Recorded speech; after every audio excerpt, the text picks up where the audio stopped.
대통령은 왜 이렇게 자유를 좋아하시는 거예요? 또 좋아하셨던 분이고. 자유를 진짜 너무 사랑하시는 것 같아요. 오늘은 내가 타겟인가? 아니, 뒤에 민주당 얘기도 많이 있는데 그걸 알고 이동하기 안 왔어. 독립선언문 도망갔어요. 아니요, 이준석 신당을 너무 칭찬해서 내가 가시는 거 아니냐, 함께하는 거 아니냐 했는데 절대 아니라고 하더니 갔잖아요. 저는 조국혁 신당에 들어갈 외모 수준이 안 되기 때문에 그냥 과감하게 포기하겠습니다. 신장식 변호사님 들어갔는데 요지를 한번 내보시죠. 다음 시간은 정치 토크쇼 장르만 여의도 3월 4일 순서 시작해요. 요즘은 이렇게 샤우팅을 하지 않으면 장사가 안 된다고 그래서 저도 한번 새로운 마음으로 3월 4일 개학 시즌에 맞춰서 한번 시작해 보겠습니다. 반갑습니다. 정프로고요. 지금 한 740분 정도가 저희 실시간 채팅창에 들어와 있습니다. 어떤 방법이 이분들에게 통할지 연구의 연구를 거듭해 봤습니다. 답이 없다. 아니, 이게 딱 전형적인, 나 우리 당 회의 와 있는 줄 알았는데. 답이 없어요. 답이 없어요. 네, 그래서 그냥 저희는 진심을 다해서 꾸준히 묵묵하게 저희의 할 일 하고 들어오실 분 들어오시고 나가실 분 나가시고 그렇게. 이재명 대표예요? 입당도 자유다, 입당도 자유다. 그 앞부분은 우리 당 회의인 줄 알았는데 묵묵히 열심히 해야 됩니다. 역시 대통합의 프로님이야. 구독도 자유고 취소도 여러분의 자유입니다. 무슨 위험한 얘기 하시는 거예요, 지금? 자, 뉴스와 함께 정치인들의 논평까지 한번 들어보겠습니다. 장르만 브리핑. 먼저 뉴스 정리해 주실 최은경 기자님 어서 오시고요. 안녕하십니까. 네, 반갑습니다. 그리고 천하람 전 개혁신당 최고위원 어서 오시고요. 아이고, 안녕하십니까. 네, 개혁신당의 천하람입니다. 네. 네네. 분위기 요즘 쉽지 않아요. 매우 어렵죠. 매우 어려워요. 매우 어렵습니다. 네. 그에 비해서 상당히 요즘 분위기가 나쁘지 않은 것 같습니다. 국민의힘 중랑을 이승환 위원장 어서 오시고요. 네, 안녕하십니까. 네, 반갑습니다. 분위기 좋아지고 있습니다. 아, 그래요? 네. 진짜 부럽다. 얼굴이 폈어요. 아까 대기실에서도 들어오는데 네. 얼굴이 폈더라고요. 한 달 전만 해도 되게 힘들었는데. 그러게요. 1983 중랑. 83년생. 중랑이구나. 중앙이 아니에요. 제가 이거 입고 다니면 사람들이 중앙대 83학번이라고 하는데 중랑입니다. 중랑. 네. 1983년도에 무슨 일이 있었죠? 제가 태어났죠.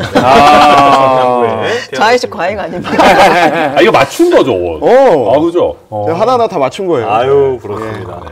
자, 그리고 원래 이동학 최고가 민주당 몫으로 나오려고 했는데 지금 저 열심히 영종도에서 뭐 수영하고 있는 것 같더라고요. 바닷가에 빠지고 맨날 그러더라고요. 정신 못 차리고 있습니다. 네. 그래서 우리 이상민 크리에이터가 대신 좀 부탁드리겠습니다. 어서 오십시오. 안녕하십니까. 종서가 어디 갔냐. 이상입니다. 자, 민주당 몫으로 오늘 활약 좀 부탁드리겠습니다. 자, 오늘 그러면 뉴스와 함께 우리 정치인분들의 논평 그리고 평가 한번 좀 들어보도록 하겠습니다. 어떤 뉴스부터 한번 시작하면 좋겠습니까? 네, 첫 번째 뉴스는 이미 지나긴 했는데 3.1절에 웬 자위대입니다. 주말 내내 3.1절 기념식 논란이 끊이질 않았습니다. 네. 제일 처음 포문을 연 것이 행안부의 소셜미디어 공식 계정에 올라온 카드 뉴스였는데요. 한번 띄워주시죠. 네. 3.1 운동에 대해서 1919년 3월 1일 만주 하얼빈에서 시작된 대한민국 임시정부의 독립선언과 동시에 만주, 한국, 일본 등에서 일어난 대규모 항일 독립운동입니다. 이렇게 이야기를 했어요. 네. 그래서 모두가 다 이게 무슨 상황인가 한동안 배경은 또 훈민정음 서문입니다. 어떤 철학이 담겨 있는 것인가 지금 모두 혼란을 겪었는데요. 아시다시피 하얼빈에는 임시정부가 있었던 적이 없습니다. 네. 이게 뭐 어떻게 된 일이에요, 근데 도대체? 이거 무슨 뭐 만주국 정부에서 만든 거 아니에요? 아니 만주, 한국, 일본에서 이렇게 시작을 만주부터 시작했어요. 뭐 하얼빈에서 시작됐다. 이거는 진짜 와 이거 만주국 정부에서 만든 게 아니고. 아니 뭐예요? 이거 솔직히 얘기해봐요. 뭐예요 이게? 우리 보훈부 장관님께서 보훈부에 좀 더 계셨어야 되는데. 행안부에서 만든 거잖아요. 행안부잖아요. 누군가 하나 페이터링 해야죠. 아니 뭐 영등포 가시지 말고 좀 더 하얼빈 계시지. 맥주 좋아하시는 거예요? 뭐예요? 왜 그랬습니까, 행안부? 진짜. 맛있기는 하죠. 근데 뭐라고 이상민 장관 지금 탓을 안 하시네 지금 보니까. 장관님 얘기 이상민. 예. 장관님 얘기는 하지 마시고. 아니 근데 이런 일을 할 때 예. 카드 뉴스를 만드는 이제 직원이 있을 것이고 네. 문구를 누군가가 쓰면 이제 검증을 한번 하잖아요. 그리고 업로드 오케이 받으면 업로드를 올리는 하는 건데 이 과정 자체가 보통 업체 통해서 계약된 업체 통해서 많이 하죠. 거기서 이제 공무원이 하는 게 업체로가 아니고 아니고. 업체. 근데 이게 보면은 꼬리다리잖아요. 여러 가지 시안을 받아요. 저도 이번에 카드뉴스 만들고 할 때 하나 나가는데 뭐 3-4가지 시안을 봤는데 근데 거기에서 나중에 컨펌할게 이렇게 보다가 그때 3번째 거. 근데 이게 최종 3번째 게 아니고 이전 버전 3번째 거. 근데 이래도 핑계로 이거는 잘못한 겁니다. 아니, 근데 행안부 공식 계정도 외부에서 받아요, 이렇게? 아마 이 계약된 업체들이 있을 거예요. 근데 있을 텐데, 아니 뭐 제가 이승환 캠프를 무시하자는 게 아니라 선거철에 정신없는 이승환 선거 캠프는 조금 삐끗할 수 있어요. 뭐 그렇겠죠. 예, 저도 선거 치르다 보면 뭐 정신없이 하고 뭐 이상한 거 좀 실수할 때도 있고 그런데 행안부가 뭐 지금 선거 치릅니까? 뭐 임시 조직입니까? 그게 아니잖아요. 임시정부. 임시정부. 행안부 임시정부입니까? 만주 출마로. 그러니까 이게 지금 우리나라 정부 부처 중에 가장 많은 어떤 조직을 가지고 있고 이 어떤 중추부처라고 할 수 있는 행안부가 그러니까 업체를 쓴다 하더라도 최종 컨펌은 본인들이 하셔야 되는데 야 이건 좀 충격적이다. 그러니까 이유가 궁금한 거예요. 그러니까 뭐 만주나 뭐 하얼빈 이런 게 이제 막 여러 지역이 좀 보이면서 뭔가 좀 이전에 없던 새로운 것 같은 느낌인데 요래서 이제 좋아했을 수도 있고 아니면 뭔가 상해임시정부에서 그 시작됐다는 좀 항일운동의 이 움직임 말고 좀 다른 쪽으로 어떻게든 좀 가보고 싶은 마음이 나도 모르게 무의식적으로 발현이 돼서 이렇게 자꾸 다른 지역이 들어간 이런 카드 뉴스를 만든 건가? 이제 이런 몇 가지 생각이 좀 들거든요. 근데 상해 임시정부를 뭐 부정할 말이 부정할 되나, 이유는 그게. 없죠. 그러니까 이게 사실은 저도 그래서 한번 검색을 해보려고 했는데 거뮤위키 이런 데도 잘 이런 게 없더라고요. 무슨 위키요? 그러니까 이제 나무 위키를 사람들이 거뮤위키라고 부르더라고요. 허라 위키라고도 부릅니다.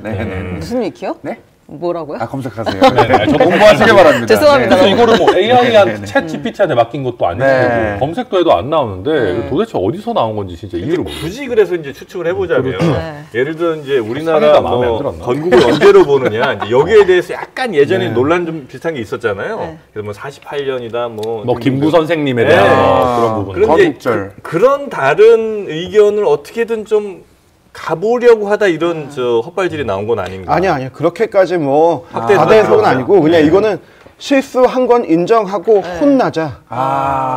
깔끔하네요. 저는, 혼나자. 요새 거기까지 분위기가 좋으니까 사람이 많이 그 박민식 전 보훈부 장관이 그때 2022년 8월에 올린 포스팅이 있어요. 페이스북에다가 하얼빈 그 김훈 작가님 있잖아요. 김훈 선생이 쓴 하얼빈 소설을 올리면서 국가보훈처가 선정한 보훈서가 1호 주인공이다. 이렇게 하얼빈 올린 적이 있었거든요.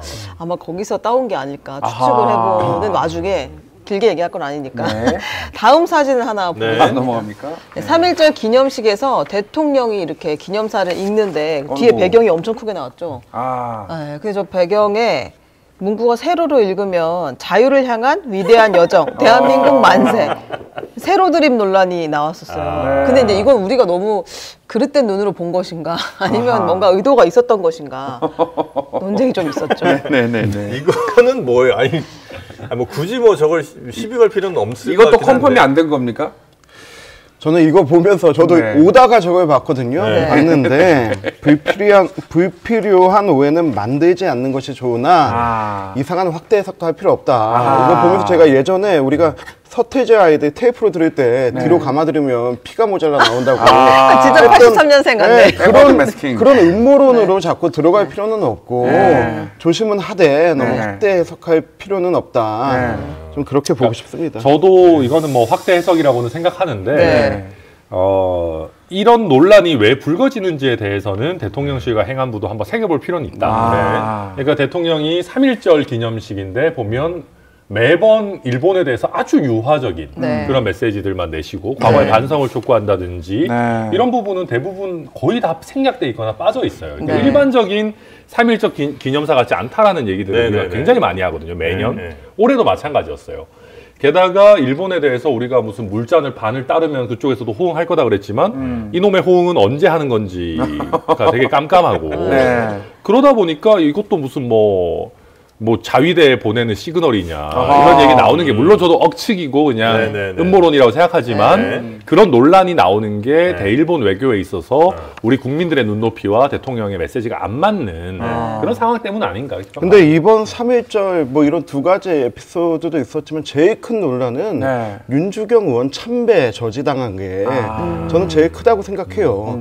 다른 사람도 아니고 네. 현직 윤봉길 국회의원의 윤봉길 의사의 친손녀이자 그리고 그 독립의 정신과 국가를 위한 헌신을 인정받아서 비례대표하셔서 열심히 활동하시는 분을 그렇게 손으로 제지하면서 막았던 게 제일 큰 것 같고, 제가 아침에 그 뉴스를 보면서 저도 우리 지역 3.1절 행사 갔거든요. 갔는데 저도 깜짝 놀란 게 제가 당협위원장이었고 그리고 선거 나오면서 조직위원장으로 임명받아요. 그럼 조직위원장은 우리 지역의 수만 명의 당원들을 대표하는 자리예요. 자리가 없는 거예요. 왜냐면 우리 국회의원 2명, 구청장까지 전부 다 민주당이거든요. 그래서 자리는 어떻게 해서 만들었어. 근데 소개도 안 해. 괜찮아요. 소개도 안 해. 괜찮아. 근데 허나에도 없는 거예요. 저는 이게 지금 편가리가 되는 게 이번 뭐 이렇게 실수나 에피소드에도 있겠지만은 윤주경 의원뿐만 아니고 이게 총선 앞두고 계속해서 나타난다. 그래서 제가 조직위원장을 소개하지 않는다. 이게 원칙이다. 그 얘기해서 알아보라고 했어요. 서울에 있는 그 공천받은 사람들, 조직위원장 임명받은 사람들 중에 소개 못 받고 허나 못한 건 저밖에 없습니다. 근데 지금 그렇게 좀 치우친 환경이 있다는 거 다시 한번 좀 얘기하고 싶습니다. 대단히 근데 잘 말아가시네요, 이슈를.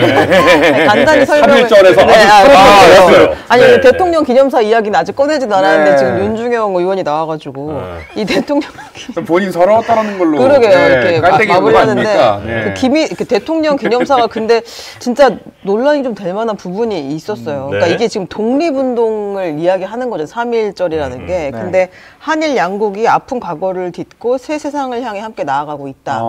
그러면서 기미 독립선언서는 일본을 향해 우리의 독립이 양국 모두 잘 사는 길이며 이해와 공감을 토대로 새 세상을 열어가자고 요구했다.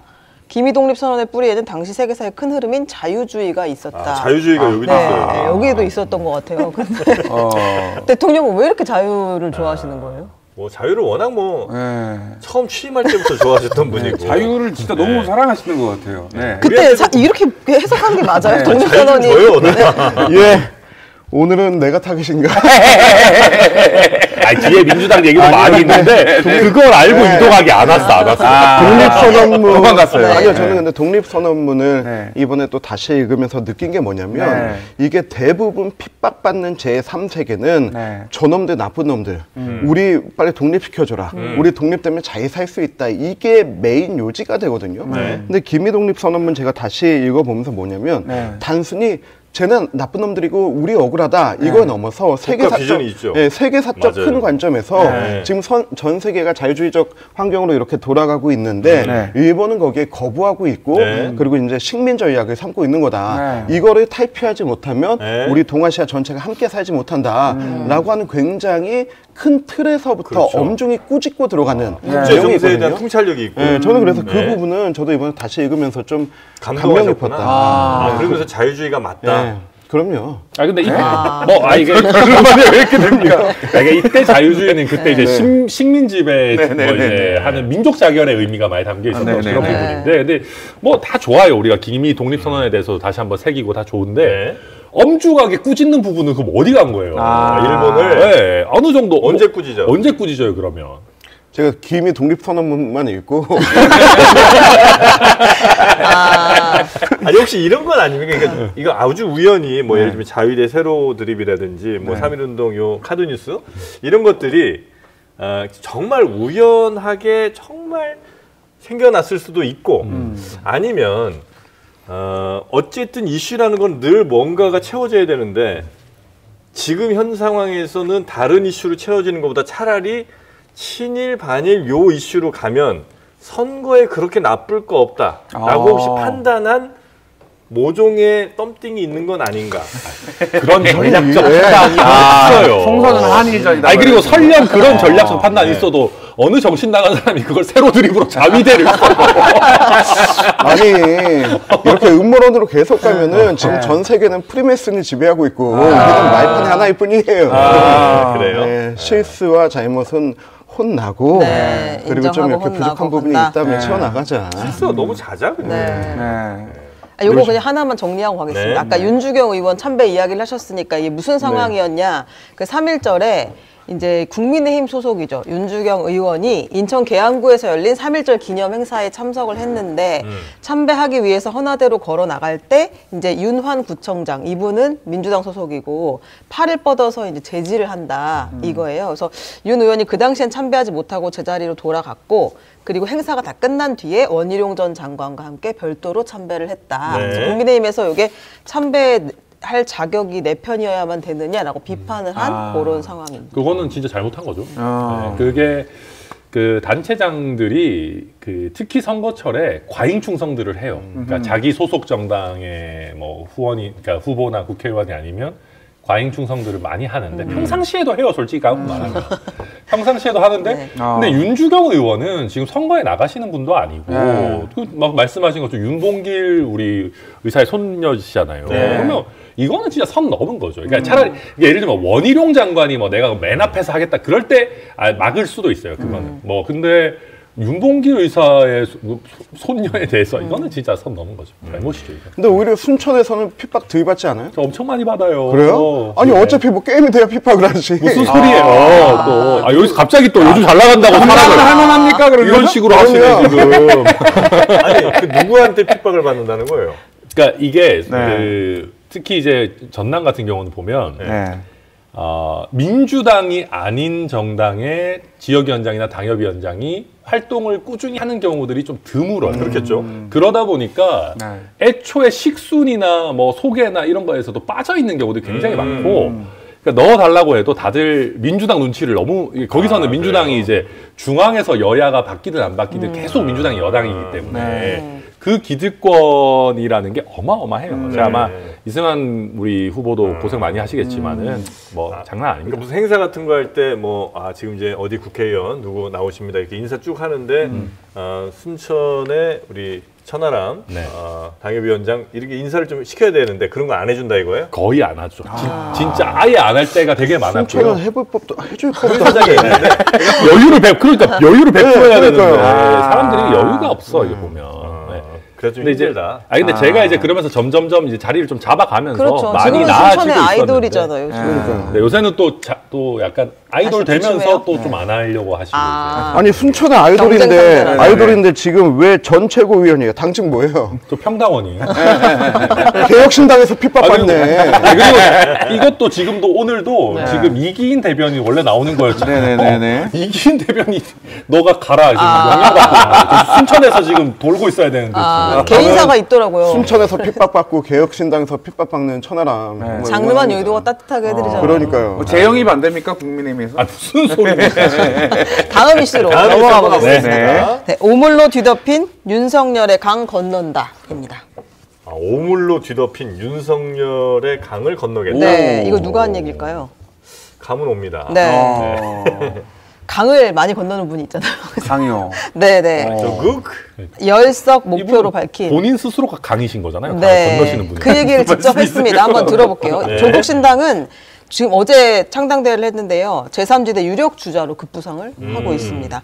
당원 5만 7천 명 모집했다고 밝혔고 야. 그리고 어제 행사장에서도 2,200여 명이 모였다고 하는데요. 한번 이야기 들어보겠습니다. 정치권과 수구 기득권 언론에서 조국의 강을 말합니다. 우리가 건너야 할 강은 검찰 독재의 강이고 윤석열의 강입니다. 조국혁신당은 오물로 뒤덮인 윤석열의 강을 건너 검찰 독재를 조기에 종식하고 새로운 조국을 만들어갈 비전과 정책을 제시할 것입니다. 네, 조국의 강 말고 오물로 덮인 윤석열의 강을 건너겠다. 어떻게 상당분 공감하시는 부분이 좀 있습니까? 아니 뭐 대통령이 잘못하시는 거야 뭐 한도 끝도 없이 많이 있죠. 네. 많이 있는데 이게 뭐 조국 장관이 할 얘기냐. 아니 제가 아까 말씀드렸잖아요. 이게 약간 그냥 본인 스스로도 강인데 예, 이게 약간 무슨 뭐 약간 그 나일강이 이렇게 황하를 보면서 저강이 더 나빠요, 저강이 더 더러워요, 약간 이런 느낌. 그러니까 비유가 좀 이상하네요. 우리 이집트에 계시는 분들, 또 중국에 계시는 분들께 사과드리고요. 교민분들께도 사과드리고요. 큰 강이란 얘기죠. 그러니까 본인 스스로가 강이신 분이고 지금 본인도 사실 자연스럽게 흘러서 사라지셔야 되는 분인데 이분이 무슨 다른 강을 건너야 되나, 또 3년은 너무 기니까 뭐 탄핵시켜야 된다, 이런 얘기 하는 거는 좀 메신저가 전혀 안 맞다. 그래서 이런 역할은 저희가 할 테니 좀 빠져주십사 말씀드리고 싶습니다. 근데 지지율이 상당히 나오잖아요. 지지율이. 여기는 제가 봤을 때는 컨셉도 되게 잘 잡았고요. 그리고 이재명 대표가 밀어주고 있는 것 같아요. 이재명 대표가 조국 혁신당을? 그래요? 네. 왜요? 그러니까 지금 보면 그 민주당이 그 비례 위성 정당을 되게 이상하게 구성을 하면서 민주당 지지층에서도 그러니까 꼭 친문이 아니더라도, 그러니까 원래 같으면 그 조국 신당은 조국 장관 좋아하시는 약간 팬클럽 같은 분들이랑 조금 넓게 봐도 친문 지지자들이 가는 건데 지금 거기서도 플러스가 되는 게, 야 이거 왜 우리 비례표 찍어서 진보당이랑 무슨 뭐 용해인 의원이랑 시민단체랑 좋은 일 시켜야 돼? 라고 하는 약간 느슨한 그냥 일반적인 민주당 지지층까지 글로 가고 있는 흐름이거든요. 그래서 저는 이거는 이재명 대표께서 조국 장관 지지율을 거의 뿜뿜 시켜주고 계신다. 이제 비례연합정당과 서로 이제 제로섬 게임 정도를 할 가능성이 높은 이 두 쪽은 제로섬 게임인데, 그래서 그 두 이제 비례 위성 정당하고 조국 혁신당 합치면 민주당 지지율 정도가 보통 나와요. 공대 조사에서. 근데 지금 흐름에서는 조국 장관이 그런 면에서 되게 컨셉도 명확한 데다가 이재명 대표가 도와주니까 치고 올라갈 수 있는 좋은 흐름이죠. 많이 부럽다. 많이 부러운 상황이다. 여기 대해서는 좀 비판적 입장을 또 갖고 계시고요. 그 원래 조국 신당에서 조국 혁신당이 됐잖아요. 그 중간에 다른 당명으로 조국 민주당 도 있었대요. 줄여서 얘기하면 조민당이잖아요. 저열하게 또 어떻게? 아니 진짜로 그 논의가 있었대요. 민주를 집어넣자는 얘기가 있었대. 그럼 조국과 민주를 같이 넣으면 조민당이 되는 거잖아요. 지금 뭐 조혁당이에요? 조혁당. 네, 지금 뭐 조신당 조국당이라고 하겠죠. 근데 저는 이거 약간 당명 얘기 나와서 그런데 저는 그 조국 장관 당 이름으로 국민의힘도 괜찮았던 것 같아요. 조국 조민의힘. 국민의힘. 여기는 비장한데 너무 비아냥되시는 왜 이렇게 인정돼요. 절대 지지율이 안 나. 조국의 힘으로 하지. 조국의 힘으로. 조국의 힘으로. 아니, 근데 제가 한번 제안했던 겁니다. 아, 그래? 아니, 저는 그래서, 근데 이렇게 지금 윤석열 정부가 각을 세우는 거 보면서 저는 오히려 지금 뭐 정권 심판론 얘기하고 하는데 수도권에서는 지금 민주당 심판론이 더 커요. 왜냐하면 민주당 의원들이 3선, 4선 하면서 지역발전 저해된 수도권에 변두리 지역들이 있거든요. 지금 저기 의정부, 도봉, 노원, 중랑, 광진, 강동 이렇게 쫙 내려가면은 뭐가 이어지냐면 중랑천이에요. 제가 살고 있는 중랑구 옆에 중랑천인데 그런데 저는 지금 조국의 강보다 다른 지역보다 큰 거는 이 중랑천에 고인 운동권의 썩은 물이 더 문제입니다. 준비 많이 하셨네요. 저는 그래서 이것부터 우리가 탑하지 않으면 대한민국이 진입하지 못한다. 그러니까 조국 장관도 지금 뭐 윤석열의 각 이런 얘기 하지 말고 중랑천에 고인 운동권의 썩은 물 먼저 방송을 외워서 하시는 분은 그러게 이런 대본 준비해. 외워서 왔어. 이럴 거면 그냥 뭐 차라리 테이프로 하나 보내요. 그냥 풀어놓는 게 낫겠네. 최영경 기자님도 아직 많이 남았어. 뉴스 중에 혹시 저 중랑천과 이어질 만한 뉴스는 가능한 좀 짧게 하지 않는 게 강의 나오는 뉴스는 자제해야 돼요. 중으로 시작하는 거 다 뺍시다. 아니 근데 이제 재밌는 포인트가 있어요. 조국 혁신당의 창당 대회에 조정식 민주당 사무총장이 갔어요. 조정식. 네, 그 말은 조정식 그 사무총장이 사실 지금 공천을 거의 다 주도하고 있는 이재명 대표의 최측근이잖아요. 그걸 보냈다. 그럼 어떤 의미가 있을까? 아하. 아니, 근데 원래 창당대회 하면 그냥 가요. 근데 동시에 같이 열렸잖아요. 더불어민주연합도 창당대회를 하고 있었어요. 그러니까 이제 대표 주자를 사실은 사절단처럼 보낸 거예요, 여기다가. 그러니까 조국 혁신당이랑 완전히 척을 질 수도 없는 상황이라는 걸 민주당도 알고 있는 거고. 뭐 나중에 당선돼서 들어오면 또 같이 해야 되는 관계이기 때문에. 이게 재밌는 게 이낙연 신당은 반윤 플러스 반명예 기치잖아요. 근데 조국 신당은 그냥 원래부터 색 자체를 반윤으로만 그냥 타깃하고 가기 때문에 어떻게 해서든 확장성은 이곳이 더 있는 것이고 뭐 굳이 각색할 필요 없다. 그리고 또 지금 민주당이 본인들의 비례연합정당의 문제점들 얼마 전에 이것도 욕먹는데 울산 시민들은 우리 중랑구 가서 시위를 했어요. 또 중랑이야. 아유, 중랑구 가서 진짜 중랑구 가서 시위를 했어요. 금지어로 하면 안 되니까. 그런 얘기 좀 그만해요. 그래서 그런 것처럼 이제 이 파열음이 나는데 그런 부분에서 오히려 반윤만 목적으로 하는 더 순수한 거는 조국 신당이다. 맞아요. 그럴 때는 선명하다. 교차 투표가 오히려 더 가능하다. 그런 부분에서 계속 띄워주게 하는 게 아닌가. 근데 이거는 맞는 말씀인 게 중랑 나온 부분만 빼고 보면 맞는 말씀인 게 실제로 조국 혁신당이 잘 되는 걸 보면서 저희한테도 개혁신당도 처음부터 비례정당으로 갔었어야 되는 거 아니냐라는 얘기들을 하시는 분들이 있어요. 근데 이게 개혁신당 같은 경우는 바로 적용하기 어려운 전략과 포지션이에요. 그러니까 지금 잘 얘기하셨는데 조국 신당은 민주당에서 그냥 1-2 정당 같은 걸로 사실상 비례정당으로 찍어주기 되게 좋은 포지션이에요. 그러니까 딱 아주 선명한 반윤이고 조국 장관 친문이지만 그러니까 이재명 대표랑도 그렇게 나쁜 사이가 아니에요. 포지션도. 그리고 같이 어차피 재판 받고 뭐 약간 동질성도 좀 있고.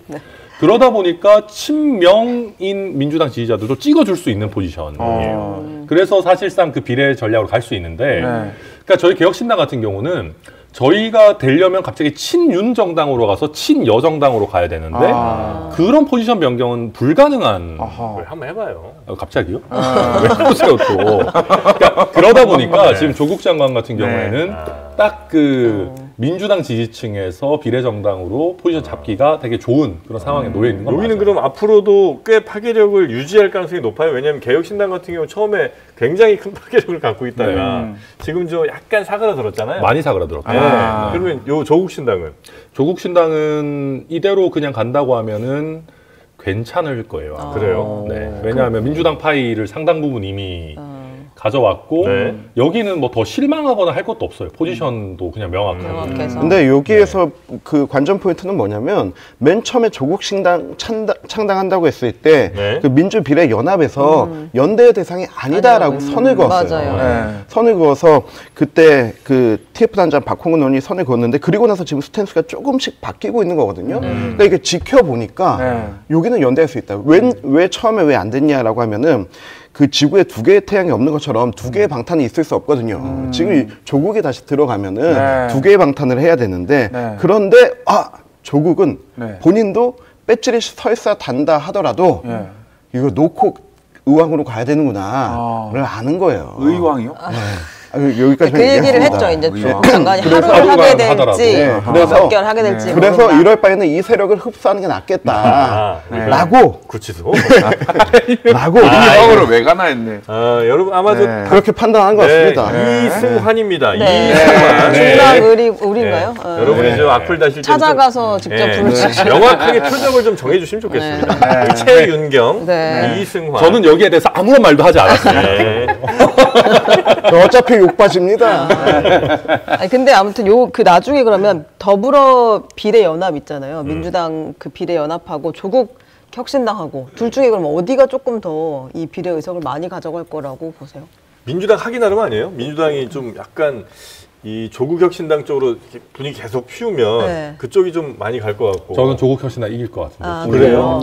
반전 카드가 별로 없고 왜냐하면 그 민주당 비례정당은 비례 명부가 발표되면 될수록 표 깎아먹을 거예요. 왜냐하면 뭐 진보당 출신 이렇게 몇 번 이렇게 쭉쭉 발표하잖아요. 그러면 민주당 지지층에서 저게 누구야라고 이게 말이 돼? 왜 우리 표로 저 사람들을 당선시켜야 되지? 게다가 지금은 진보당 때문에 괜히 또 종북 논란까지 민주당이 피해를 입고 있는데 왜 이 사람들 우리가 당선시켜야 돼? 그러니까 더 악재만 지금 수두룩 쌓여 있고 그들이 꽤 앞번호죠? 그럴 거예요. 비례연합 번갈아 가면서 하기로 했고 숫자는 이제 3명, 그럼 민주당에서 20명 이렇게 하기로 해서 총 30명의 명부를 만들기로 심지어 민주당이 약간 뒤로 간다는 원칙이잖아요. 숫자는 많되 조금 번호는 뒤로 뺀다는 건데. 그래서 악재만 지금 쌓여 있고 조국 신당은 거기는 그냥 아예 딱 단단해요, 되게.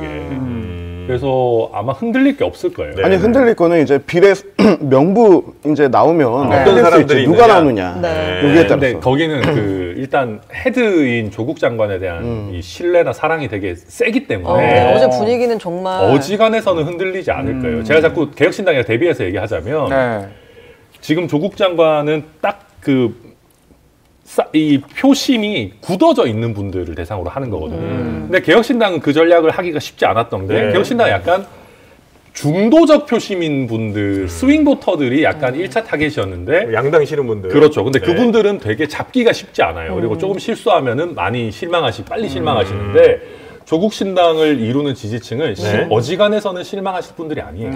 항소심에서 유죄 나와도 지지하시는 분들이신데 쉽게 안 빠질 거다. 그러니까 저는 궁금한 게 요즘에 이재명 대표의 개딸들과 조국 신당의 열혈 지지자들 싸우면 누가 이길까? 투표장에 가서 알 수 있을 것 같아요. 정말 강대강이잖아요. 아니, 왜 싸우시겠어요, 그분들이. 언젠가 싸울 겁니다. 근데 이거는 저는 국민의힘 입장에서 꼭 좋지 않을 수도 있다고 봐요. 국민의힘? 왜냐하면 지금 조국 장관 지지하시는 분들 중에 반명 표심도 분명히 있을 거란 말이에요. 그러면 이분들이 원래 투표장 안 가려고 하다가 내가 조국 신당의 비례표라도 찍어줘야지라고 해서 가면 그분들 지역구 투표는 그래도 민주당 찍을 거란 말이에요. 그래서 조국 신당이 이렇게 붐업이 되는 것 자체가 국민의 입장에서 그렇게 좋은 일은 아니다. 이게 조국 혁신당의 주장과 아주 똑같은 주장이었어요. 신장식 변호사님 딱 이렇게 얘기를 했었죠. 저는 그 충분히 가능하다고 봐요. 왜냐하면 그 대외적인 어떤 메시징에서는 조국의 강 이런 부분들이 국민의힘에게 우세인데 일단 그 투표율이나 이런 거에 있어서는 꼭 좋기만 한 건 아니에요. 동력이 될 수 있다는 거군요. 거의 뭐 조국 혁신당 다 되신 입당을 것 하실 같아요. 것 같은데요. 어차피 앞에 한 글자만 바꾸면 되지. 개혁신당에서 조국 혁신당으로 가면 되잖아요. 넘어가시죠. 넘어갈까요? 제가 근데 지난달인가 지지난달인가 여기 와서 우리 설주한 변호사하고 둘이 토론할 때 이준석 신당을 너무 칭찬해서 내가 가시는 거 아니냐 함께하는 거 아니냐 했는데 절대 아니라고 하더니 갔잖아요. 정 변호사님께 이거 선물해드리겠습니다. 천하람. 저는 조국 혁신당에 들어갈 외모 수준이 안 되기 때문에 그냥 과감하게 포기하겠습니다. 신장식 변호사님 들어갔는데 요기를 한번 내보시죠. 근데 저는 오늘 방송이 너무 좋은 게 제가 어디 방송이든 나가면 제 얼굴이 제일 크게 나오거든요. 두 분 같이 있으니까 너무 좋습니다. 화면이 꽉 차고 푸요. 그럼요. 아니 근데 이거 제가 할 얘기는 아니지만 원래 선거운동을 좀 하면 살도 좀 빠지고 얼굴도 작아지기 마련인데 우리는 왜 이 모양인 거야? 계속 살이 안 그러니까 아니 나는 경로당 가도 밥을 2번씩 먹으니까 왜냐면 밖에서 욕을 많이 먹어가지고 경로당 밥 주신 데 가서 많이 먹어야죠. 속이 허해. 욕 많이 먹으면 속은 허해요. 경남이 또 맛집이 많죠. 그럼요. 얘기해볼까? 자, 그리고 다음 뉴스도 한번 가볼까요? 다음 뉴스는 당의 결정을 수용합니다. 임종석. 깜짝 놀랐어요. 원래 이제 탈당 쪽으로 분위기가 거의 갔던 거 아니었습니까? 맞습니다. 주말에 그 이낙연 대표랑 만났다는 이야기도 있었고 그러면서 탈당을 다들 점치고 사실상 그렇게 갈 거란 이야기가 있었는데 오늘 아침이었죠. 새벽에 페이스북에다가 딱 한 줄 글을 남겼습니다. 당에 남겠다라는 취지의 글이었고요. 지금은 전화기가 꺼져 있습니다. 당의 결정을 수용합니다. 딱 10글자 남긴 거군요. 그리고 이제 이재명 대표가 오늘 백불에서 이야기를 했습니다. 당의 결정을 존중하고 수용해 주신 것을 매우 고맙게 생각한다. 어려운 결단이었을 것이다. 이렇게 이야기를 했습니다. 근데 당의 결정 수용한다는 것이 반드시 당에 남는다는 얘기랑 이코로예요? 네, 이코르죠. 그래요? 당의 결정을 수용하고 탈당한다는 것은 저는 다른 뭐 좋은 곳으로 갑니다. 이거는 좀 이상한데. 사실 전날 되게 고조됐던 그 분위기에 비해 결정 자체는 매우 냉정하고 이성적인 결정이 내려진 것 같아요. 저는 그래서 사실은 어젯밤에 무슨 문 전 대통령님의 전화를 받으셨나 그런 생각이 들 정도였어요. 그렇게 급작스럽게 방향 선회를 한 게. 왜냐하면 이제 저는 새로운 미래에도 아는 분들이 많으니까 한때 잠깐 한솥밥을 잠깐 먹었으니까 가족이었죠. 거의 오는 걸로 돼 있었어요. 그렇다고 저희도 취재가 됐어요. 그러니까 임종석 온다 막 이렇게 다 돼 있었는데 회의 결과가 사실상 그냥 넘어가는 걸로 됐다고 해서 어제 기사도 밤 10시에 늦게 나왔어요. 이렇게. 근데 새벽에 거의 잠을 못 주무셨겠죠. 천하람 위원장은 아마 문 전 대통령 정도의 전화를 받지 않고는 이렇게 드라마틱한 변화가 나올 수는 없다. 그랬을 수 있고요. 그냥 이건 제 추측이니까. 추측이고요. 그리고 뭐 이제 굳이 정치적으로 그 평가하는 분들은 대부분 이번 총선에서 민주당이 이기기 어렵다라고 봤다. 그러면 그때 이재명 대표의 리더십이 약해질 거고 후위를 도모할 수 있다. 그때 이제 친문의 대표주자로서 전당대회를 통해서 주도권 경쟁을 해보자. 그런 추측들을 많이 하시고 저는 임종석 실장님 입장에서는 해볼 수 있는 생각인데 안 될 거예요. 왜 안 될까요? 지금 친문을 대표할 만한 사람이 그나마 임종석 실장인데 아직까지 문재인 정부가 스스로 실책으로 정권을 내줬다라는 인식이 너무 강하고 이재명 대표만큼의 스타성이 없어요. 전당대회에 나가봤자 절대 안 될 거예요. 총선 설령 망하고 다시 전당대회 해도 이재명 대표한테 못 이길 거예요. 근데 저는 큰 관점에서는 동의하는데 좀 디테일에서 다른 게 민주당은 지금 저주에 빠져 있어요. 사마귀의 저주에 빠져 있어요. 사마귀. 사마귀의 저주. 사마귀가 교미가 끝나면 암컷 사마귀가 수컷 사마귀를 잡아먹잖아요.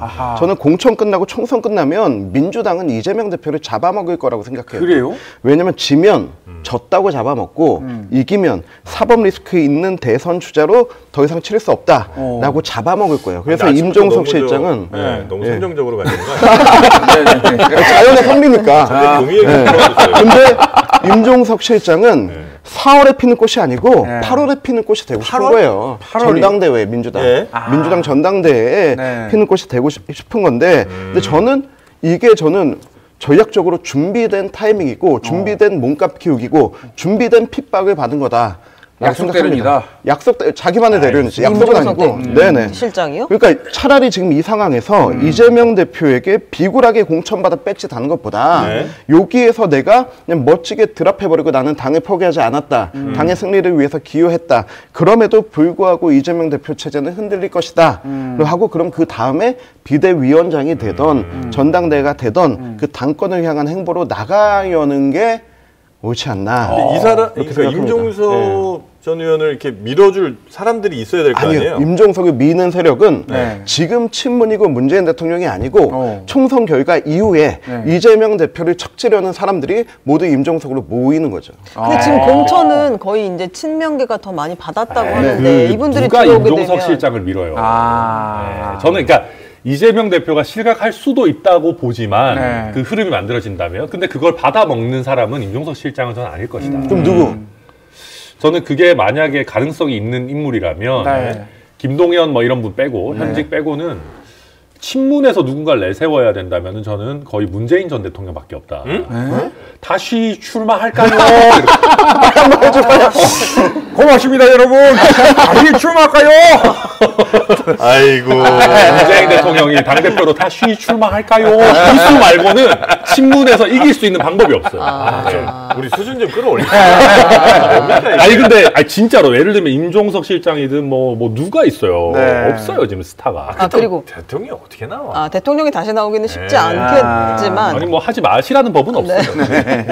네, 정치는 생물이니까요. 근데 이제 친문계의 좌장이라고는 홍영표 의원은 뭐 이제 마침내 일어설 시간이 다가온다 이렇게 얘기를 했어요. 일어서서 어디론가 가실 거 아니에요. 그리고 서른 의원은 이제 탈당해서 민주연합을 다시 만든다. 과거 아마 친박연대 모델을 조금 구상하고 있는 게 아닌가 마침내 싶은데. 일어설 시간이다. 네네. 일어서서 당 밖으로 나갈 수도 있고 이재명 대표 방으로 갈 수도 있고. 그럴 수도 있겠죠. 네, 민주연합을 앞서 서른 의원은 만들겠다고 해서 이렇게 다들 각자 행보가 조금씩은 이제 다르지만 결국엔 당에 실망했다라는 취지로는 비슷한데 그럼 이분들이 나가서 다시 출마해서 득표해가지고 돌아올 만한 당선돼서 돌아올 만한 가능성이 있을까요?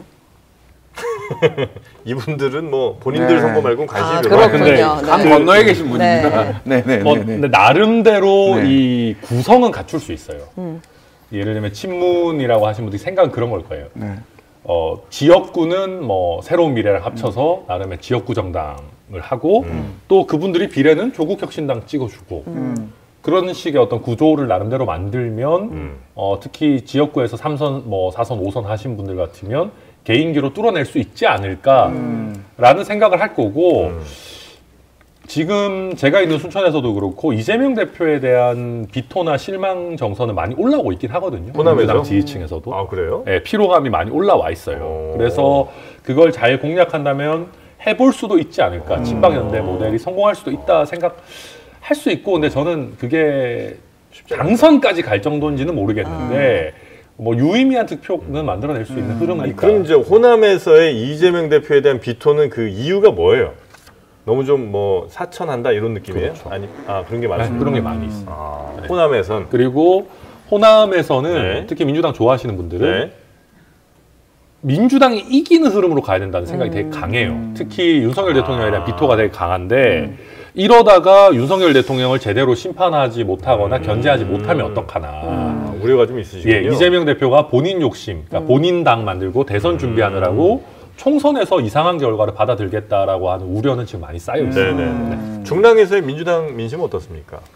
울산 시민들이 중랑 와서 시위하고 있다니까. 근데 왜 울산 시민들이 왜 그러냐면 정의당 그 진보당하고 네네. 이제 딜 거래를 하면서 그러니까 비례 세 개를 연합이죠. 지역구 연합. 네. 비례 3개 주고 지역구 하나 울산에서 양보하기로 네. 하면서 네. 이상원 의원이 경선도 못 해보고 컷오프 되지 컷오프 않았습니까? 됐죠. 네. 그런 분들이 여의도로 가지 않고 이 TF 추진 단장이었던 박홍근 의원에게 항의하기 위해서 중랑구에 와서 아니, 시위를 그 하는. 민심이라고 보긴 네. 어렵죠. 그분들이 저는 국민이 아니니까. 그런데 중랑 구민들이 예. 그 시위하는 거 보면서 도대체 우리 동네에서 뭔 일이 일어나는 거야? 라고 하는 게 엄청 큰 거죠. 그래요? 네, 왜냐면 우리 동네 여태까지 그렇게 정치적 시위가 있었던 적이 없는데 울산에서 6시간 버스 타고 올라와서 악에 받쳐가지고 박홍근 나와라고 하는 박홍근 사람들. 의원 보유 지역이군요. 근데 그렇다면은 박홍근 의원은 왜 그렇게 무리를 하면서까지 이렇게 해줬을까? 네. 라고 하는 부분들. 저는 이게 예전에 우리가 그 박근혜 뭐 진박 감배선하고 했었을 때 네. 그때 TK 일각에서 무슨 얘기가 나왔냐면은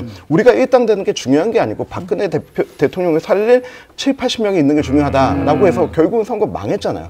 그리고 탄핵까지 갔잖아요. 망조로 갔잖아요. 네. 지금 그게 저는 민주당에서 일어나고 있다라고 생각합니다. 네. 자, 민주당 이동학 최고 없으니까 이거 네. 민주당 커버가 막아줄 잘 안 사람이 되는군요. 없네요. 네. 혹시 뭐 우리 이상민 크리에이터 뭐 민주당 관련된 어떻게 커버 좀 가능하겠습니까? 뭐 입당해야 되나요? 알겠습니다. 네. 이동학 최고 정말. 아니 근데 제가 봤을 때는 이동학 최고가 왔어도 크게 뭐 하진 않았을 거예요. 네. 그래도 쉬지 거기는 그 뭐 않고. 영종도 앞에서 수영하기 바빠가지고 조오래 선수입니까? 왔으면 우리 기후 얘기했겠지. 근데 저는 정말로 네. 정치인 중에 제일 좋아하는 게 네. 이동학 천하람이에요. 한동훈은요, 한동훈. 아 거기는 이 후보자 중에 제일 좋아하는 게 윤석열. 제 또래 중에 조건이 제한적으로 이렇게.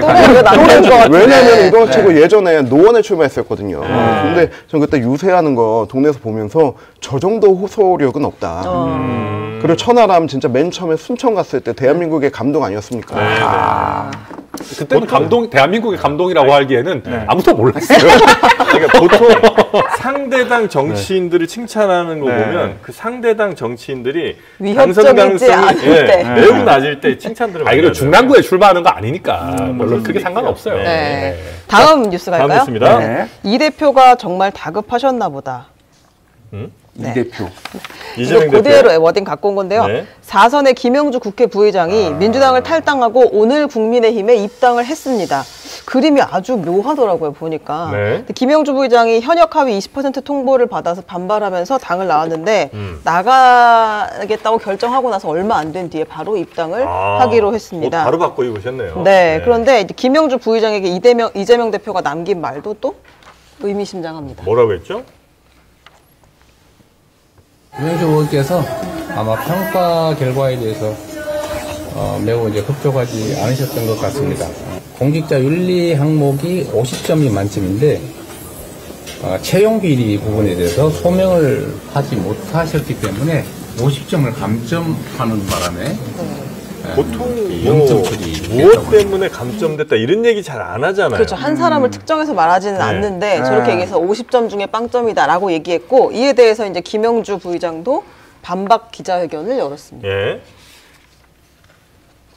채용 비리와 관련돼 갖고는 경찰의 조사를 받은 적도 없고 검찰에서 연락받은 적도 없고 19대 20대에 걸쳐서 다 끝난 일인데 이재명 대표가 정말 많이 다급하셨나 봅니다.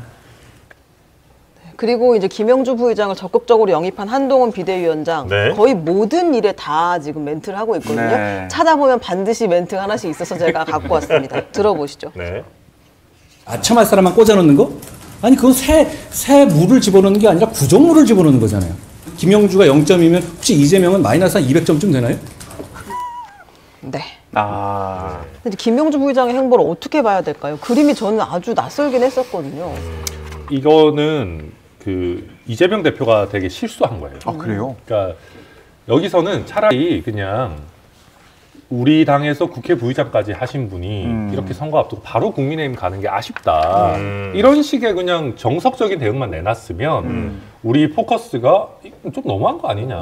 민주당에서 이렇게 따뜻하게 잘 길러줘서 부의장까지 하신 분이 철새 논란으로 가는데 여기서 점수 논란을 이재명 대표가 만들어낸 거예요. 그러니까 이거는 누구 얘기를 들어봐도 사실 그냥 제가 객관적이라고 할 수는 없지만 한동훈 위원장 얘기가 되게 설득력 있게 들리거든요. 아니 이 김영주 이분이 이 부의장이 뭐 채용 비리 이런 거 있는지 저도 몰랐어요. 그러니까 정치인의 어떤 문제점인데 제가 모를 정도면 국민들은 아무도 모른다는 얘기거든요. 제가 채용 비리가 2014년이죠, 그죠? 근데 이제 신한은행에서 뭐 이렇게 좀 유력 뭐 정직의 인사들 뭐 이런 분들 이제 이름 받아갖고 자녀 이름 받아갖고 신한은행에 이제 원래 합격이 아닌데 합격시켜준. 그렇죠. 그러니까 저도 그때 이런 것들이 있었다는 건 이게 지금까지 문제가 되고 있다는 걸 생각도 못했어요, 사실.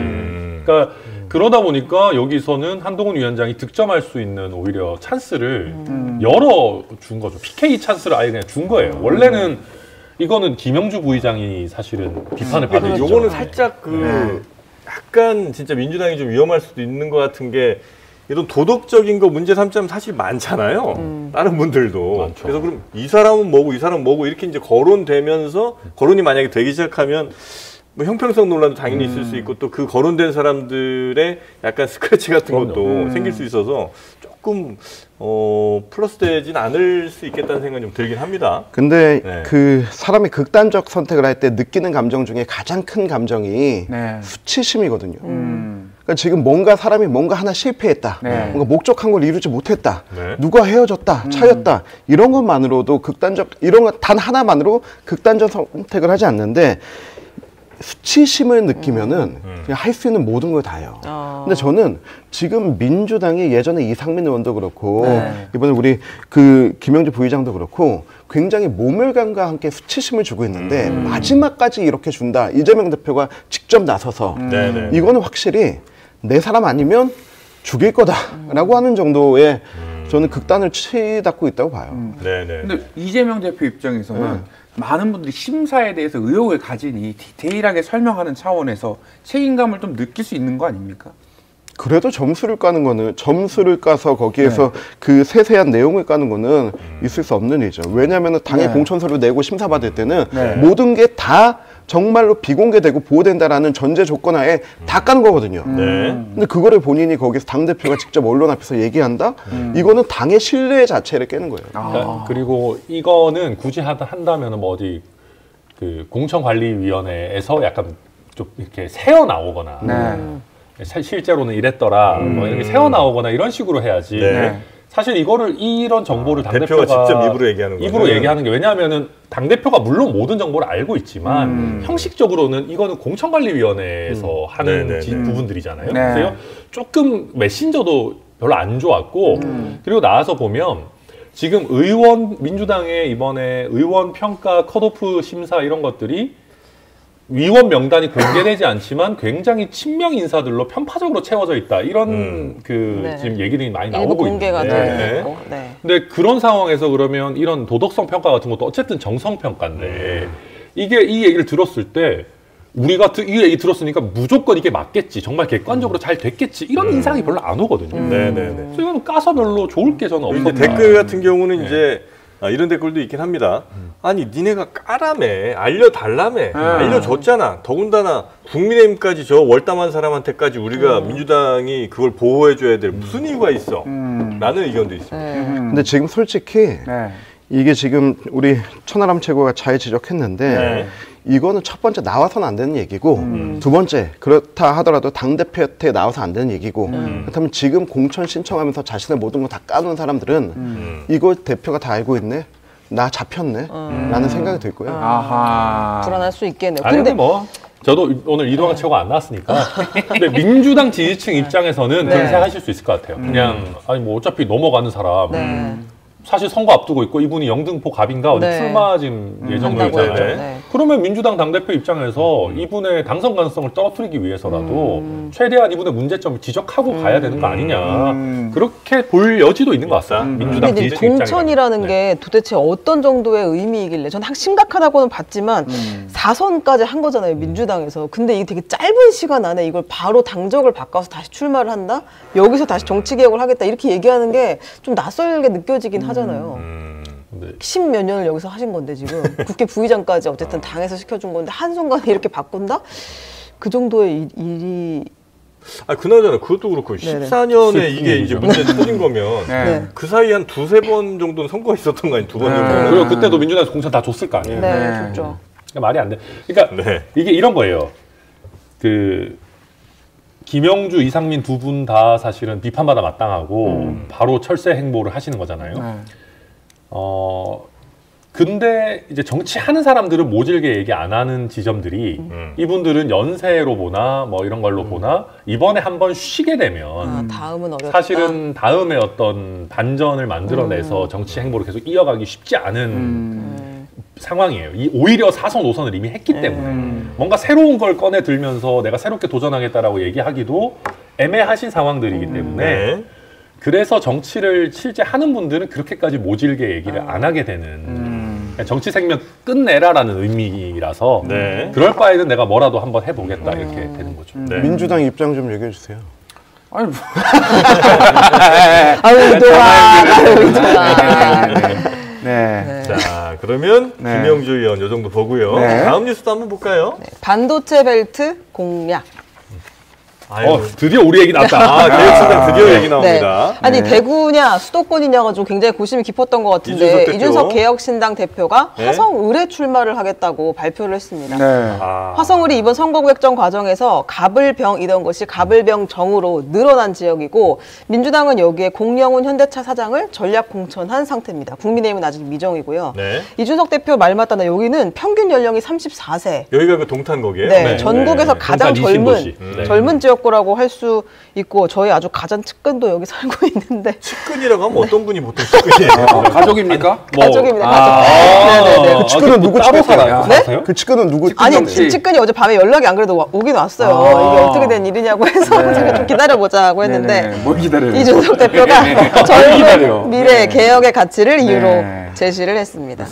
근데 이게 원래는 TK에 출마해라라는 게 김종인 공관위원장의 조언이기도 했잖아요. 도대체 어떻게 결정이 난 건가요? 사실은 이제 많은 분들이 이준석 대표 비례 가야 되는 거 아니냐 그러면서 전국 선거를 좀 지휘해야 되는 거 아니냐라는 얘기가 많았는데 이준석 대표가 지역구 출마를 공언해 놓은 상황이었기 때문에 그럴 수는 없었고 그러면 비례를 가지 않으면서 그래도 가장 당선 가능성도 있지만 당에 가장 큰 파급도 주고 주변에 있는 주요 후보들을 도울 수 있는 방법이 뭘까를 고민해 봤을 때 지금 화성을이 굉장히 좋다. 왜냐하면 양양자 원내대표나 이원우 의원이나 이렇게 벨트를 할 수 있고 그럼 자연스럽게 이제 그 지역의 다른 후보들을 지원을 할 수 있잖아요. 그러면서 동시에 지금 이준석 대표 입장에서도 원내 진입이 굉장히 중요한 상황인데 동탄을 굉장히 여러 번 갔다 왔어요. 갔다 오고 여러 동탄 아는 분들한테 대해서 이 설명도 듣고 데이터를 봤을 때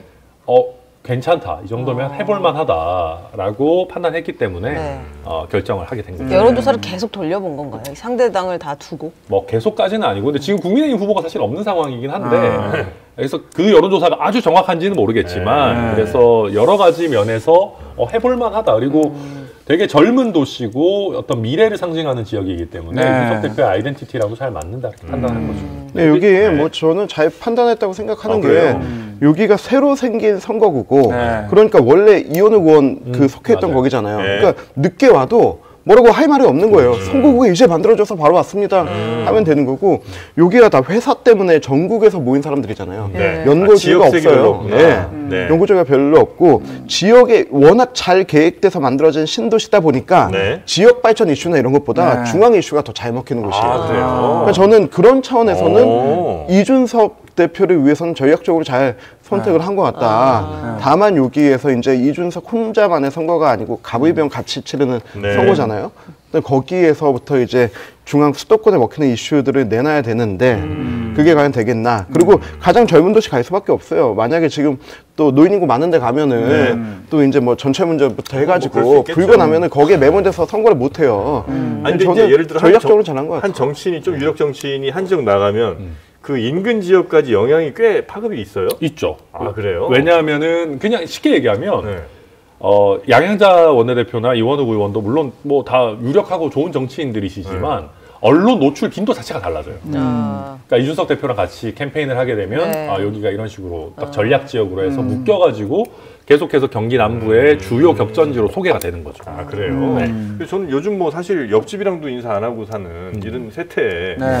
그 지역에 누군가 나간다고 해서 그 옆 지역구까지 이렇게 막 영향이 가나? 이런 생각을 했었는데 있군요, 분명히. 있죠. 그리고 특히 지금 경기 남부가 보면 네. 사실 굉장히 인구도 폭발적으로 늘어나고 경제적인 면에서도 한국 정치에서 차지해야 되는 비중은 큰데 예. 그에 비해서 비중 있는 정치인이 별로 없었어요.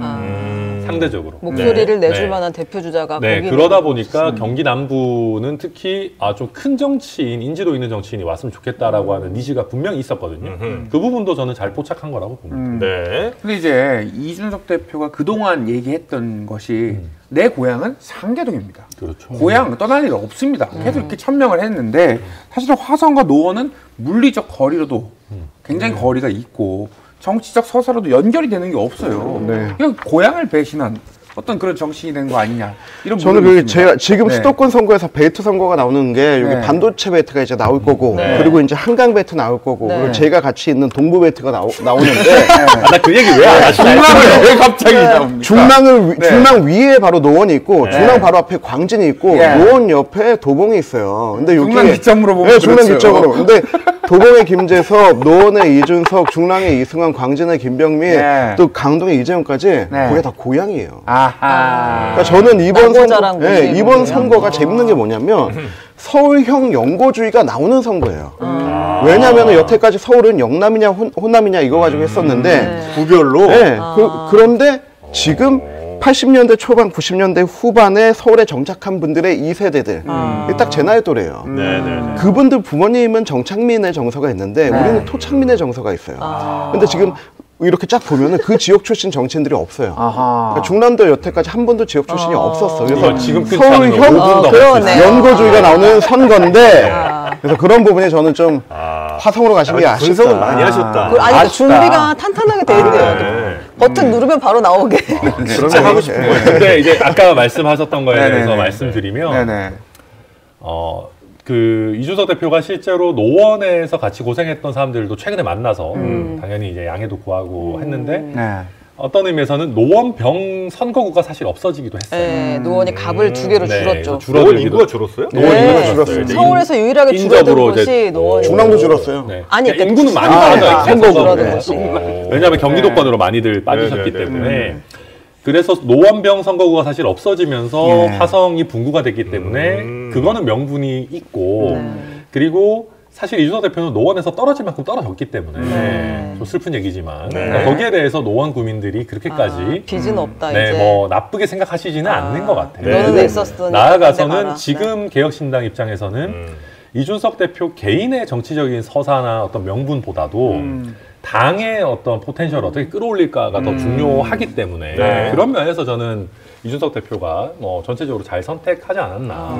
명분도 상당히 갖췄다 평가합니다. 천하람 위원장님 순천에 그대로 나가시나요? 그래서 사실은 오늘 이원욱 의원도 그 벨트 좀 바꿔봐요. 네.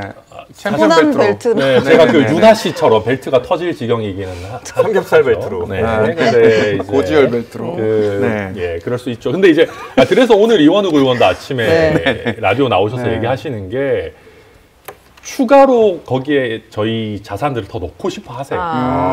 경기 남부 아예 쪽에. 반도체 예. 벨트에서 전체 승부를 보는 거예요. 그래서 당이? 실제로 저도 지금 중앙당 입장에서는 화성, 아예 병 뭐 이렇게. 이준석 대표 지역구 근처로 투입해야 되는 거 아니냐고 하고 있고 저는 저항을 하고 있고 솔직히 말씀드리면 무슨 소리냐 지금 내가 4년 동안 순천에서 뭘 했는데 해서 순천 여론조사 데이터 이제 갖고 막 갑론을박하고 있는 그런 상황이고 네, 뭐 너무 제가 중랑 얘기만큼 순천 얘기도 길게 하고 싶지만 이제 순천에도 제 측근이 그래요?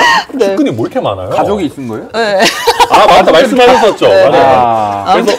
그래서 지금 그런 상황이에요. 그러니까 중앙당에서는 저를 전략 자원으로 그렇게 쓰고 싶어하고 보통은 이제 우리 뭐 삼촌 살아요, 아니면 우리 고모님 계시죠, 뭐 이러는데 꼭 측근이라고 하시더라고요. 정신이네요. 그러네요. 약간 윤핵관 이런 거 좋아하시겠어요. 그러니까 핵심 관계자. 네네네. 네. 이거 다음 이야기로 또 있어요? 벨트. 네네네. 마지막입니다. 네. 분신에도 시스템 공천. 노원 이야기가 나왔으니까 네. 국민의힘 이야기를 한번 넘어가 보려고 하는데 네. 국민의힘 당사 앞에서 장일 전 노원을 당협위원장이 공천 탈락에 반발해서 2차례 이틀 연속 분신을 시도를 했습니다. 현재는 이제 방화예비 및 특수공무집행 방해 혐의로 체포가 됐는데요. 이 분신 사실을 알게 된 뒤에 한동훈 위원장이 기자들의 질문을 받았어요. 노원갑 공천 신청했다가 떨어진 분이 이렇게 분신 시도를 했다. 이것도 시스템 공천의 결과인 건지 직접 만나서 얘기를 나눌 것인지 기자들이 묻자 한동훈 위원장이 이렇게 말했습니다. 당연히 시스템 공천의 결과다.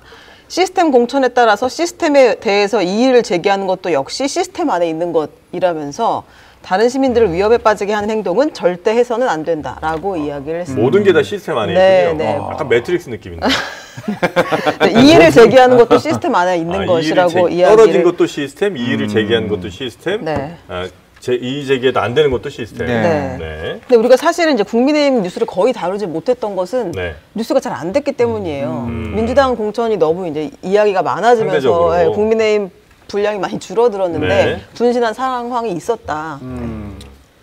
자, 국민의힘 한번 얘기 근데 좀 이번에 해보실까요? 이게 지금 처음이 아니고 지난번에 구청장 때도 그 공천 못 받고 단식한다고 앞에서 텐트 치고 좀 그러셨던 분신하셨던 분이요. 뭐 그런 성정이 좀 있으신 거고 모두가 다 뭐 100% 만족할 수는 없고 하지만은 좀 이런 극단적인 상황이 연출되는 부분 전에 좀 함께 했던 동료들이나 당 이런 분들이 좀 마음을 만져줄 필요는 있다. 네. 어차피 정치가 사람끼리 하는 거고 하는 건데 아니 근데 정치도 안타깝습니다. 중요하지만 예. 사람 생명보다 중요하지는 않을 거 그럼요. 아니에요. 이 너무 제가 봐도 말씀 네. 잘하셨는데 너무 차가워요.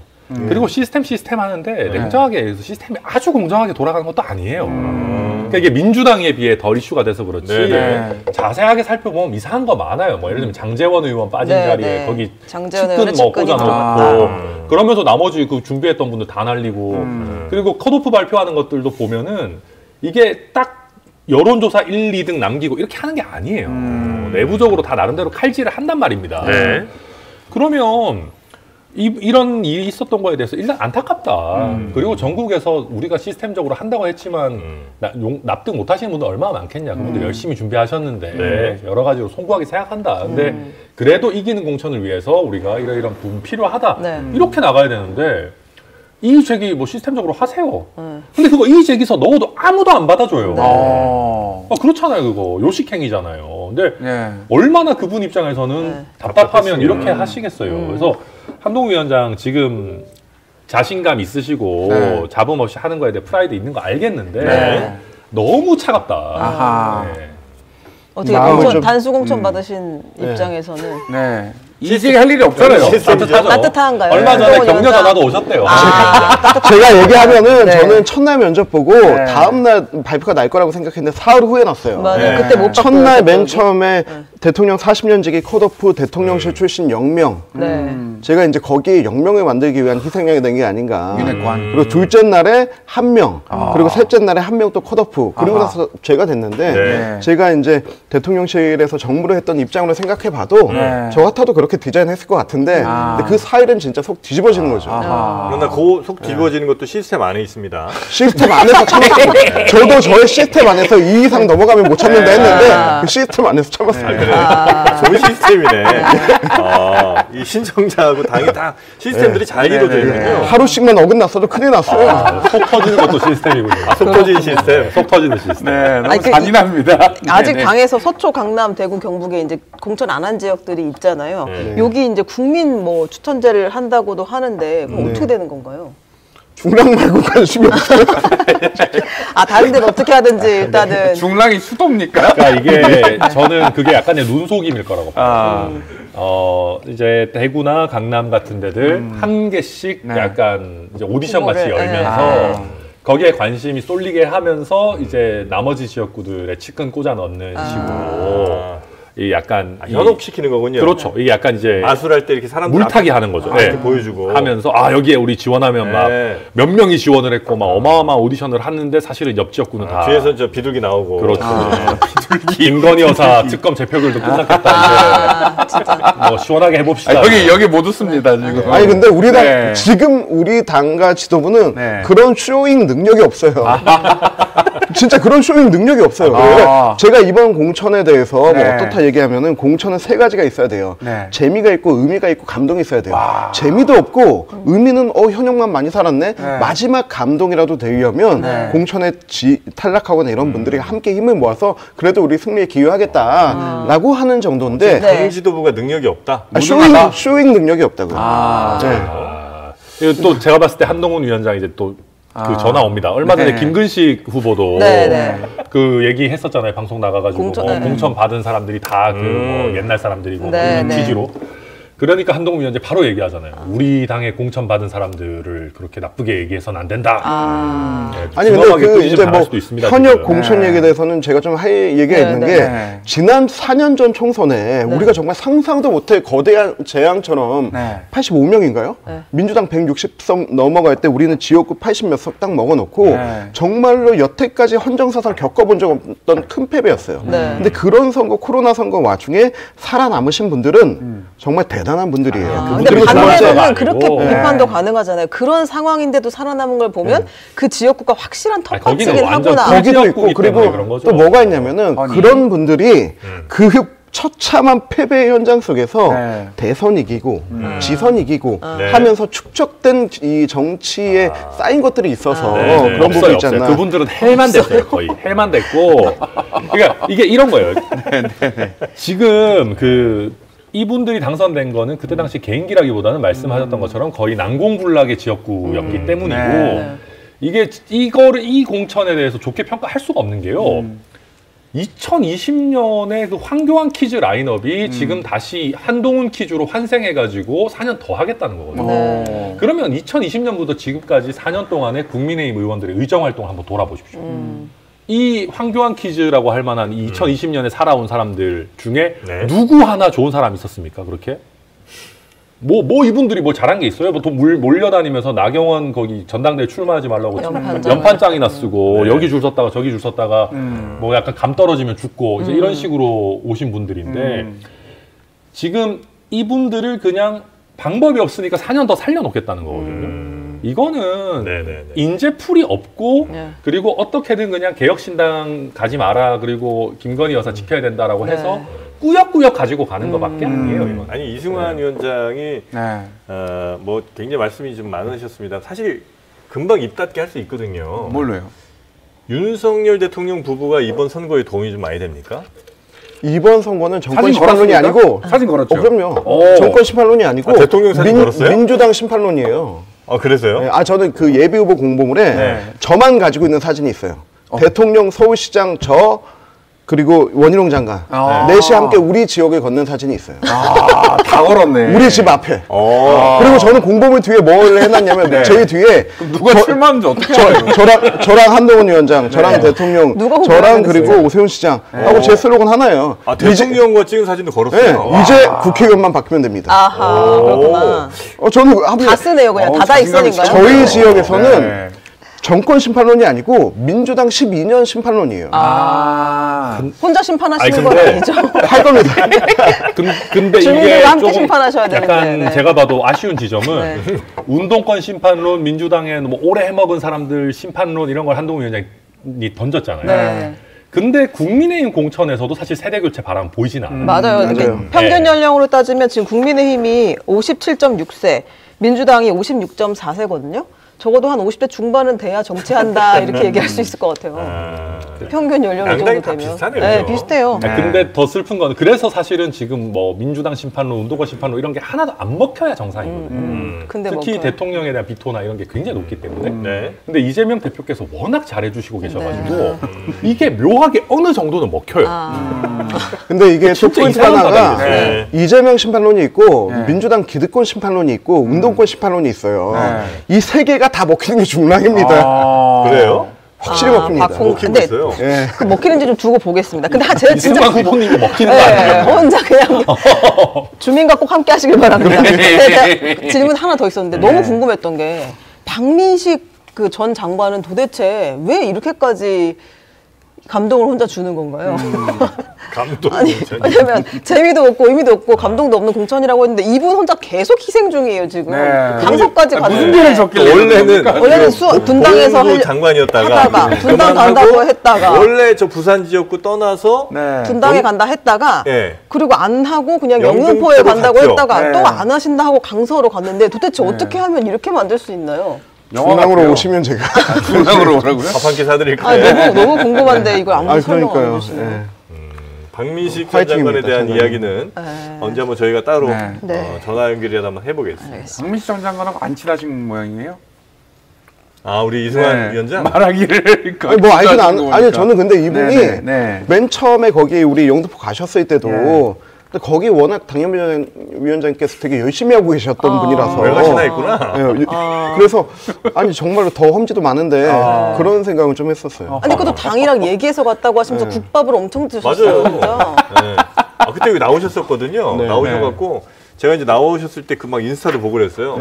야, 인스타 최근 한 20개 업로드된 게시물들이 다 그 신길동 어디 영등포 이발소나 무슨 뭐 국밥집 이런 데였어요. 엄청 노력하셨어요. 근데 이게 재밌는 게 뭐냐면은 정말로 그 지역에 연고 있고 그 지역에 아는 사람들은 밥집 가서 밥 먹는 거 이런 거 안 올려요. 그게 일상이니까. 근데 지금 이재명 대표 지난번에 계양 돌면서 어디 미용실 가서 머리 자르고 밥 먹고 하는 거 올린 게 생소하니까 와 이런 데가 있네 하고 자기가 좋아서 올리는 거야. 어이구 틈새에서 잘 땡겨가는데. 이동학 안 왔으니까. 올릴 수도 있죠. 올릴 수 있는 거죠. 아니 그리고 원희룡 장관도 연고가 아니니까 열심히 다니잖아요. 그럼요. 식당 다니고. 그러니까 이천수 선수 같이 다니는 거죠. 거의 난사하시네. 당 내외를. 사진 다 거셨다면서요. 그럼요. 아니 본인 공보물에 그 원희룡 장관도 등장한다면서. 아니 그 사진은 이천수 없으면 안 된다는 겁니까? 그럼 그 사진은 전국에 저밖에 없거든요. 그렇겠죠. 저는 안 갖고 싶거든요. 그게 왜 그러냐면은 우리 동네 재개발 재건축 핵심 이슈가 되는 지역에 대통령하고 그 서울시장하고 장관이 다 와서 이제 재건축 재개발의 기준을 바꾸겠다. 라고 한 알겠습니다. 동네 분들은 다 아는. 아유, 이제 중랑분은 부르지 말자. 아유, 어렵네요. 확 질렸네요. 박홍근 의원하고 둘이 하게 해주십시오. 마지막 이슈가 있는데 정리하겠습니다. 뭐죠? 할까요? 짧게 한번 볼까요? 네, 마지막은 토사구팽입니다. 어제 SNL 그저께인가요? 출연해서 이준석 대표가 나왔는데요. 김기현, 이준석, 한동훈 공통 사자성어를 묻는 질문에 토사구팽이라고 이야기를 했고요. 또 다른 질문 하나 더 있었는데 한번 듣고 오시겠습니다. 그분이요 끝까지 살아남을 것 같으신가요? 결과 안 좋으면은 뭐처럼 버려지겠죠. 네, 이렇게 이야기를 했습니다. 이준석, 김기현, 한동훈의 공통 사자성어의 토사구팽. 한동훈 비대위원장도 곧 토사구팽 당할 거다 이런 얘기네요. 그것까진 모르겠습니다. 그러니까 공통 사자성어. 그런 취지겠죠. 그러니까 본인 당했고 김기현 당했고 한동훈도 아마 당할 것이다. 이런 취지의 내용이 아닌가 싶은데 이런 SNL 나가는 거 좀 부러웠겠어요? 부럽죠. 여의도 우리 지금 장르만 여의도에서 열심히 해서 또 가야 되지 않겠습니까? SNL로. SNL 고정 크루 괜찮아요? 너무 좋죠. 풍선 떨어지면. 아니 왜 그래요? 아니 만약에 이제 그렇게 되면 고정 크루 하려면 총선 붙으면 안 되죠. 국회의원 출신 고정 크루 얼마나 좋아요. 얘는 영역을 넘보지 마. 저는 개그 콘서트입니다. 근데 아무튼 이준석 대표 SNL은 괜찮았고요. 그리고 저희가 초반에 보면 허세가 되게 많았어요.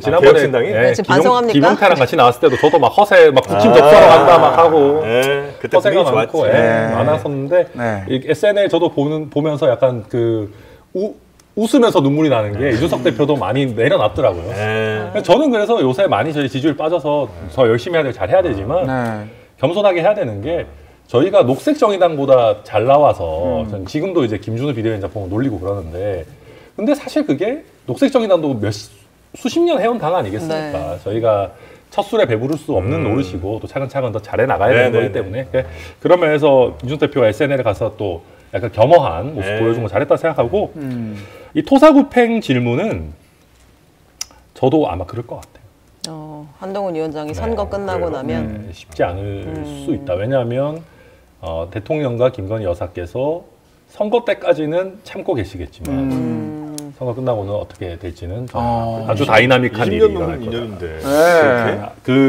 그때 카톡도 주고받으셨는데. 그때 그게 약속 대련이 아니었어요. 제가 거의 확실하게 알아요. 저는. 그래요? 네. 저는 참고 계시는 거다라고 확실합니다. 언제는 한동훈 위원장 아바타라고 욕하더니 이제는 대통령 의중과 달라서 토사구팽 될 거라고 하고 김기현 대표 죽었다고 하는데 공천받고 열심히 뛰고 계시고 이런 부분은 좀 맞는 건 없죠. 이런 부분은 좀 감안돼야죠. 근데 아바타였기 때문에 더 불쾌한 거죠. 저는 그렇게 생각합니다. 근데 뭐 그건 안 맞을 수도 있죠. 아니, 한동훈 위원장이 뭐가 그렇게 좋으세요? 저요? 네. 우리 동네 한번 와야 좋아하지. 알겠습니다. 자, 그러면 이제 사람들의 마음은 어디로 흘러가고 있는지 이 여론 관련돼서는 저희가 잠시 후에 이분들 나가시고 여론조사 아주 전문가분들, 최고 전문가분들을 모시고 또 여론조사 결과를 여러분과 함께 분석을 해드리도록 하겠습니다. 자, 혹시 저 두 분께서도 뭐 특별히 바쁜 일 없으시면 요 앞에 앉아 계시면서 그 얘기 좀 들어보세요. 들을 만한 얘기가 많이 나오거든요. 그냥 유튜브로 볼게요. 그러실래요? 네, 알겠습니다. 댓글 남길게. 함께해 주신 우리 천하람 위원장님 그리고 이승환 위원장님 또 이상민 크리에이터 최윤경 기자님까지 고생 많으셨습니다. 감사합니다. 감사합니다.